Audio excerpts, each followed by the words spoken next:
गणेशाय नमः। वंशी विभूषितकरानवनीरदाभात् पीताम्बरादरुणबिम्बफलाधरोष्ठात् पूर्णेन्दुसुन्दरमुखादरविन्दनेत्रात् कृष्णात् परं किमपि तत्त्वमहं न जाने। कृष्णात् परं किमपि तत्त्वमहं न जाने। मैं वेंकटेश शर्मा, सहायक प्राध्यापक, गुरुकुल संस्कृत महाविद्यालय बैरगनिया सीतामढ़ी, आज की ऑनलाइन कक्षा में शास्त्री प्रतिष्ठा तृतीय खंड के विद्यार्थियों का हार्दिक स्वागत करता हूं। आज की कक्षा अनिवार्य प्रथम पत्र की है, जिसके अंतर्गत आज हम लोग संस्कृत साहित्य का इतिहास से आरण्यक ग्रंथों का सामान्य परिचय प्राप्त करेंगे।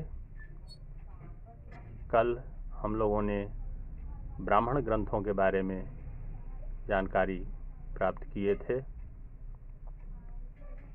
संहिताएं, ब्राह्मण, आरण्यक एवं उपनिषद ये वैदिक साहित्य के मुख्य अंग हैं।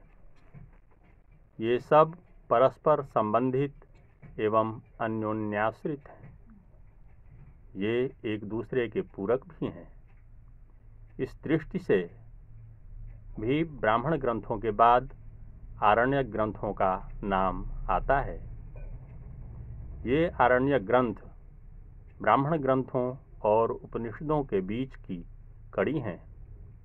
कर्मकांड की दृष्टि से ब्राह्मण ग्रंथ और आरण्यक ग्रंथ परस्पर संबंधित हैं, जबकि ज्ञान कांड की दृष्टि से आरण्यक ग्रंथ एवं उपनिषद संबंधित हैं।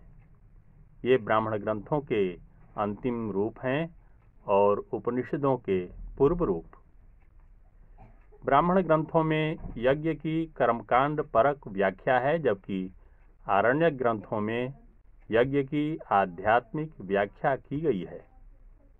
ब्राह्मण ग्रंथों के यज्ञ संबंधी विस्तार से ऊबकर कुछ विद्वान आध्यात्मिकता की ओर अग्रसर हुए। उन्होंने यज्ञ की आध्यात्मिक दृष्टि से व्याख्या करनी आरंभ कर दी। इस प्रकार ये ग्रंथ परिवर्तनशील युग का प्रतिनिधित्व करते हैं। इन ग्रंथों ने ब्राह्मण ग्रंथों के प्रतिपाद्य विषय की आध्यात्मिक शैली में व्याख्या की है। आरण्यक ग्रंथों को आरण्यक इसीलिए कहा जाता है कि ये नगरों और ग्रामों में नहीं, अरण्य या जंगलों में पढ़े जाते थे। सायणाचार्य ने इनके नामकरण के विषय में स्पष्ट किया है कि ये वनों में पढ़ाए जाने के कारण आरण्यक कहलाए। अरण्ये एव पाठ्यत्वाद आरण्यकम इतीर्यते। श्री V.A. आप्टे अपने संस्कृत अंग्रेजी कोश में लिखते हैं, अरण्ये नुच्यमानत्वाद आरण्यकम एव। अरण्ये अध्ययनादेव आरण्यकम उदाहृतम। ब्राह्मण और उपनिषद के समान आरण्यक ग्रंथों की संख्या भी बहुत थी, किंतु वर्तमान में केवल 8 आरण्यक ग्रंथ ही उपलब्ध हैं। ब्राह्मण ग्रंथों की तरह आरण्यक ग्रंथ भी चारों वेदों से जुड़े हुए हैं। अब हम लोग ऋग्वेदीय आरण्यक के बारे में जानेंगे। पहला है ऐतरेय आरण्यकम। इसमें कुल 17 अध्याय हैं, जो 5 भागों में विभक्त हैं तथा जो महाव्रत, प्राण विद्या एवं पुरुष का विवेचन प्रस्तुत करते हैं। दूसरा है सांख्यायन आरण्यक। इस ऋग्वेदीय आरण्यक में कुल 15 अध्याय हैं। इसके तृतीय अध्याय से षष्ठ अध्याय तक के भाग को कौशितकी उपनिषद के नाम से जाना जाता है। इसमें महाव्रत आदि का वर्णन है।